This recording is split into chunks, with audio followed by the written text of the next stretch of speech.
January 5th, Genesis 16 through 18. Genesis 16. Now Sarai, Abram's wife, had borne him no children, but she had an Egyptian slave named Hagar. So she said to Abram, "The Lord has kept me from having children. Go, sleep with my slave. Perhaps I can build a family through her." Abram agreed to what Sarai said. So after Abram had been living in Canaan 10 years, Sarai his wife took her Egyptian slave Hagar and gave her to her husband to be his wife. He slept with Hagar, and she conceived. When she knew she was pregnant, she began to despise her mistress. Then Sarai said to Abram, "You are responsible for the wrong I am suffering. I put my slave in your arms, and now that she knows she is pregnant, she despises me. May the Lord judge between you and me." "Your slave is in your hands," Abram said. "Do with her whatever you think is best." Then Sarai mistreated Hagar, so she fled from her.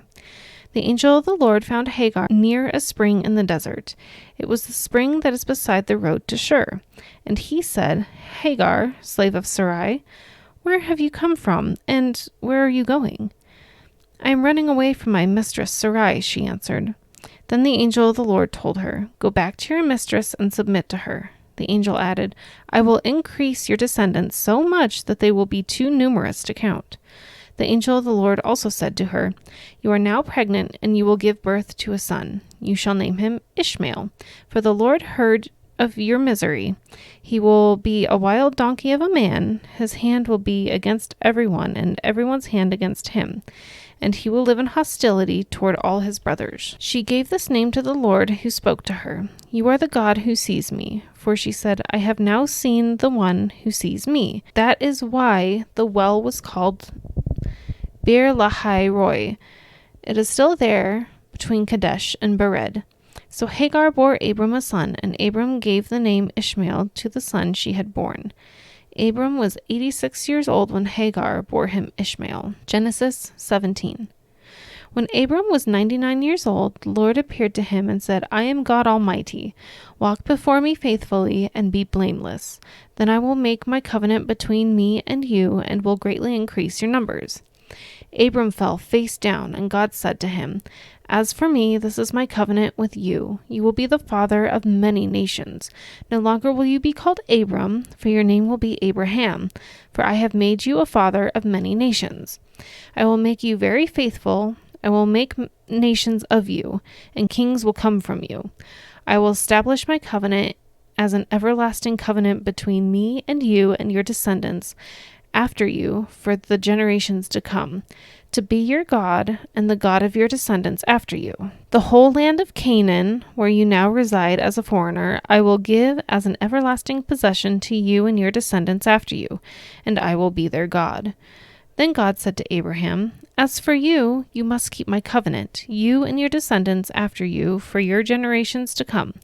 This is my covenant with you and your descendants after you, the covenant you are to keep. Every male among you shall be circumcised. You are to undergo circumcision, and it will be the sign of the covenant between me and you. For the generations to come, every male among you who is 8 days old must be circumcised, including those born in your household or bought with money from a foreigner. Those who are not your offspring, whether born in your household or bought with your money, they must be circumcised. My covenant in your flesh is to be an everlasting covenant. Any uncircumcised male who has not been circumcised in the flesh will be cut off from his people. He has broken my covenant." God also said to Abraham, "As for Sarai, your wife, you are no longer to call her Sarai. Her name will be Sarah. I will bless her and will surely give you a son by her. I will bless her so that she will be the mother of nations. Kings of peoples will come from her."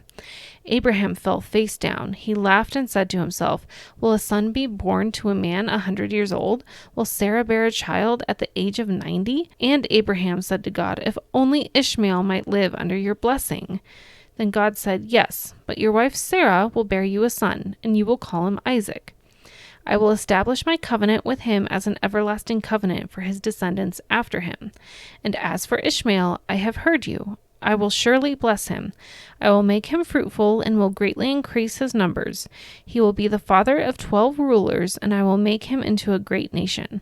But my covenant I will establish with Isaac, whom Sarah will bear to you by this time next year." When he had finished speaking with Abraham, God went up from him. On that very day, Abraham took his son Ishmael and all those born in his household or bought with his money, every male in his household, and circumcised them as God told him. Abraham was 90 years old when he was circumcised, and his son Ishmael was 13. Abraham and his son Ishmael were both circumcised on that very day, and every male in Abraham's household, including those born in his household or bought from a foreigner, was circumcised with him. Genesis 18. The Lord appeared to Abraham near the great trees of Mamre while he was sitting at the entrance to his tent in the heat of the day. Abraham looked up and saw three men standing nearby. When he saw them, he hurried from the entrance of his tent to meet them and bowed low to the ground. He said, "If I have found favor in your eyes, my lord, do not pass your servant by. Let a little water be brought, and then you may all wash your feet and rest under this tree. Let me get you something to eat so you can be refreshed, and then go on your way, now that you have come to your servant." "Very well," they answered. "Do as you say." So Abraham hurried into the tent to Sarah. "Quick," he said, "get 3 seahs of the finest flour and knead it and bake some bread." Then he ran to the herd and selected a choice tender calf and gave it to a servant, who hurried to prepare it. He then brought some curds and milk and the calf that had been prepared and set these before them. While they ate, he stood near them under a tree. "Where is your wife Sarah?" they asked him. "There, in the tent," he said. Then one of them said, "I will surely return to you about this time next year, and Sarah, your wife, will have a son." Now Sarah was listening at the entrance to the tent, which was behind him. Abraham and Sarah were already very old, and Sarah was past the age of childbearing. So Sarah laughed to herself as she thought, "After I am worn out and my Lord is old, will I now have this pleasure?" Then the Lord said to Abraham, "Why did Sarah laugh and say, 'Will I really have a child now that I am old?' Is anything too hard for the Lord? I will return to you at this appointed time next year, and Sarah will have a son." Sarah was afraid, so she lied and said, "I did not laugh." But he said, "Yes, you did laugh." When the men got up to leave, they looked down towards Sodom, and Abraham walked along with them to see them on their way. Then the Lord said, "Shall I hide from Abraham what I am about to do? Abraham will surely become a great and powerful nation, and all nations on earth will be blessed through him.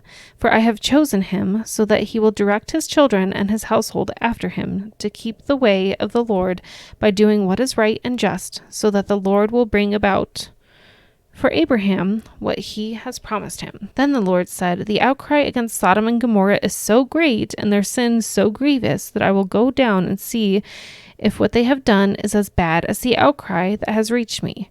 If not, I will know." The men turned away and went towards Sodom, but Abraham remained standing before the Lord.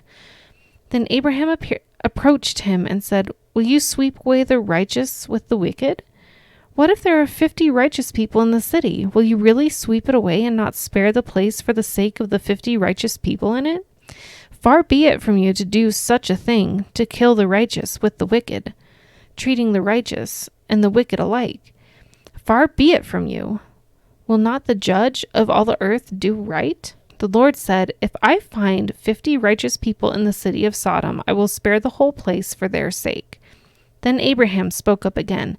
"Now that I have been so bold as to speak to the Lord, though I am nothing but dust and ashes, what if the number of the righteous is 5 less than 50? Will you destroy the whole city for lack of 5 people? If I find 45 there," he said, "I will not destroy it." Once again he spoke to him. "What if only 40 are found there?" He said, "For the sake of 40, I will not do it." Then he said, "May the Lord not be angry, but let me speak. What if only 30 can be found there?" He answered, "I will not do it if I find 30 there." Abraham said, "Now that I have been so bold as to speak to the Lord, what if only 20 can be found there?" He said, "For the sake of 20, I will not destroy it." Then he said, "May the Lord not be angry, but let me speak just once more. What if only 10 can be found there?" He answered, "For the sake of 10, I will not destroy it." When the Lord had finished speaking with Abraham, he left, and Abraham returned home.